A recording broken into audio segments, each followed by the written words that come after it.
ప్రయాణంలో ఆయన వస్తున్న కారుకు ప్రమాదం జరిగింది. ప్రేమ్చంద్ ప్రాణాలు కోల్పోయారు. 7 ఏళ్ల వ్యవధిలోనే ఆ కుటుంబం మరో వ్యక్తిని కోల్పోయింది.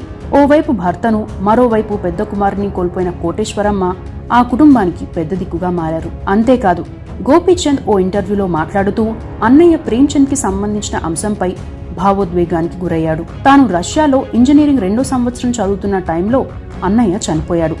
ఆ విషయం నాకు ఆలస్యంగా తెలిసింది. ఇండియాకు వచ్చేందుకు వీసా కోసం అప్లై చేశాను. అప్పట్లో రష్యాలో నెలకొన్న పరిస్థితుల నేపథ్యంలో నాకు వీసా రాలేదు. అమ్మ, చెల్లెలు ఆ టైంలో ఎలాంటి పరిస్థితిని ఎదుర్కొన్నారో ఊహించుకుంటేనే భయం వేస్తోంది. నేను అమ్మకు ఫోన్ చేసి ఏం మాట్లాడాలో కూడా అర్థం కాలేదు. 2 నెలలు నేను మాట్లాడలేదు. ఆ తరువాత ఫోన్లో మాట్లాడారు. 6 నెలల తరువాత ఇండియాకు వచ్చాను.